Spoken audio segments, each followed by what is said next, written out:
pemirsa dimanapun Anda berada, apa kabarnya? Semoga baik ya pemirsa. Kami awali dulu. Assalamualaikum warahmatullahi wabarakatuh. Bismillahirrahmanirrahim. Pemirsa dimanapun Anda berada, mari kita menyimak dan mengenali yaitu berbagai macam jenis-jenis penyakit pada tanaman pisang ya pemirsa. Apabila pemirsa menjumpai jenis-jenis seperti ini namanya penyakit fusarium ya. Nanti akan kita jelaskan satu persatu ya pemirsa, karena penyakit pisang ini kalau menurut orang umum itu kalau seperti ini katakanlah fusarium, laki-laki penyakit fusarium, laki-laki fusarium. Padahal penyakit pisang itu sendiri tergolong banyak beberapa segi ya. Seperti pula ada penyakit yang disebut layu fusarium, yang disebut lagi penyakit sigatoka, ada juga yang disebut busuk ujung buah ya, penyakit layu bakteri, dan penyakit banci top virus. Itu nanti akan kita jabarkan satu persatu dan akan kita perkenalkan satu persatu pemirsa. Oke sobatku dimanapun Anda berada, kita simak terus, tonton dari awal sampai habis agar pemirsa bisa tahu dan paham jenis-jenis penyakit hama pada tanaman pisang ya. Pemirsa dimanapun Anda berada, berjumpa dengan channel Kebun Pisang GBW. Untuk jangan lupa subscribe, like, komentarnya ya, saya tunggu di kolom komentarnya. Pemirsa, kita untuk pengenalan terlebih dahulu yaitu penyakit fusarium ya. Bab kali ini mau membahas jenis penyakit fusarium pada tanaman pisang, atau di kata bahasanya Panama ya, bahasa kerennya fusarium itu Panama. Oke pemirsa, penyakit ini tergolong penyakit penting ya, penyakit sangat penting, berbahaya sekali ini bagi petani, khususnya budidaya pisang, petani pisang ya. Sangat penting karena hampir menyerang tanaman pisang yang menyebabkan tanaman layu dan akhirnya mati ya pemirsa sebelum menghasilkan buah ya. Patogen penyebab penyakit ini adalah jamur fusarium ya pemirsa. Itu sudah saya potong ya. Itu belum berbuah sudah mati duluan.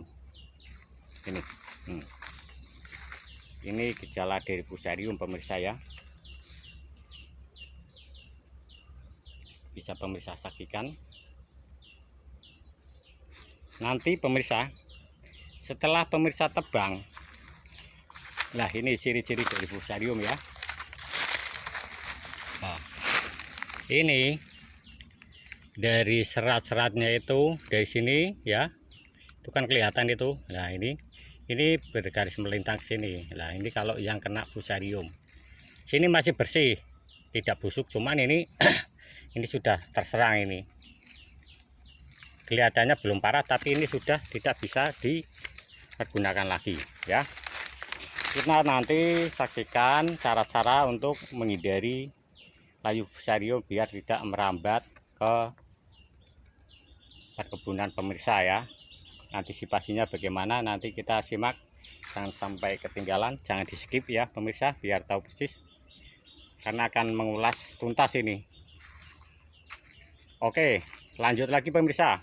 Penyebab penyakit ini adalah jamur fusarium oxysporum ya, yang bersifat tular tanah yang menginfeksikan tanah menjadi melalui akar dan mampu bertahan di dalam tanah untuk masa yang lama pemirsa. Jadi pemirsa, kalau ini penyakit ini itu bisa bertahan di dalam tanah ya, pemirsa akan selalu mengalami gendala-gendala seperti ini ya pemirsa ya. Setelah buah nanti akhirnya itu sia-sia juga kan.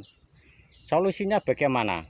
Channel Kebun Pisang GBW akan membahas tuntas ya solusinya ya.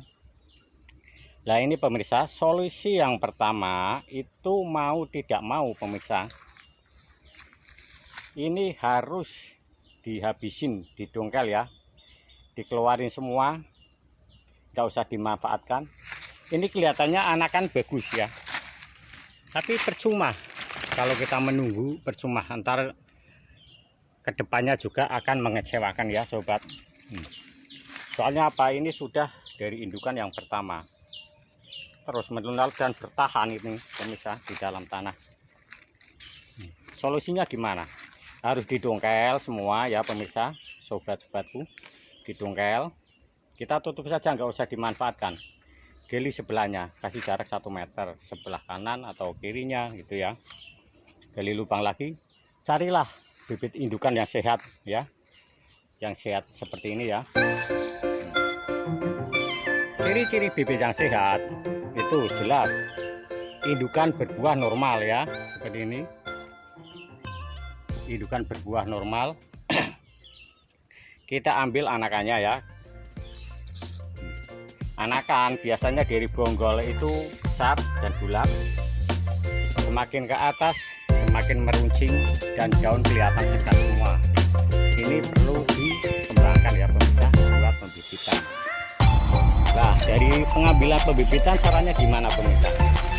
Jangan diambil semua. Kalau satu indukan, satu rumpun itu maksimal 3 saja ya. Kalau ada yang lebih dari 3 bonggol berarti boleh diambil ya. Kalau Anda menangani jenis rumpun kayak gini pemirsa, ini kan ada kalau tadi yang masih kecil ya. Nah, ini anakan yang sudah besar, ini jangan diambil sobat. Soalnya ini ntar buat generasi penerusnya kalau itu sudah bisa dipanen ya. Penerusnya kalau mau diambil ntar nunggu yang ini ya. Ini sudah siap diambil ini pemirsa. Nah, seukuran daun pedang sudah bisa diambil, malah sangat bagus ini pemirsa. Nah, ini dari bonggol besar ya pemirsa, perhatikan. Semakin ke atas semakin meruncing ya. Jadi penggantinya ini nanti ini pemirsa ya. Nah, oke, kita langsung melangkah lagi ke bab yang cara menanganinya, fusarium itu ya pemirsa.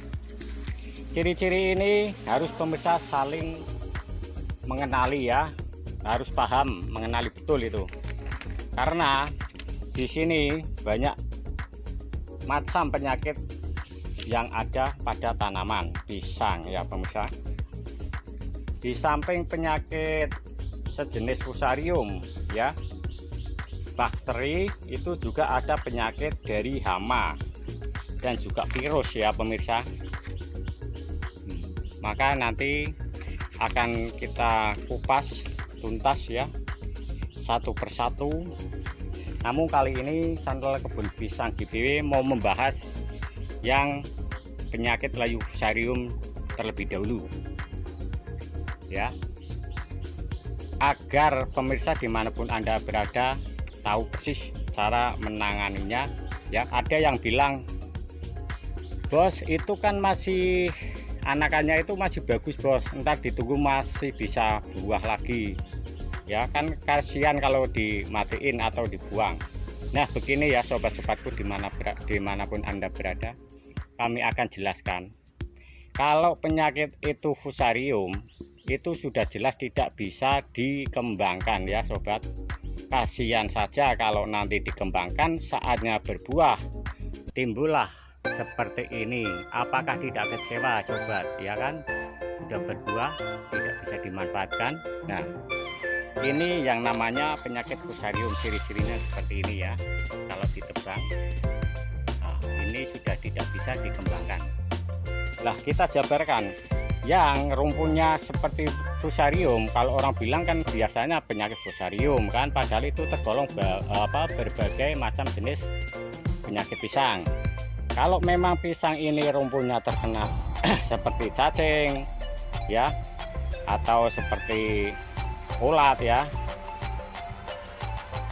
itu kayak kiret, apa itu namanya, gendon ya, bahasa Jawanya gendon, itu masih bisa ditanganin pemirsa. Juga hampir sama seperti ini, cuman lambat ya, tidak langsung. Dari daun biasanya ciri-cirinya menguning, cuman lambat ya.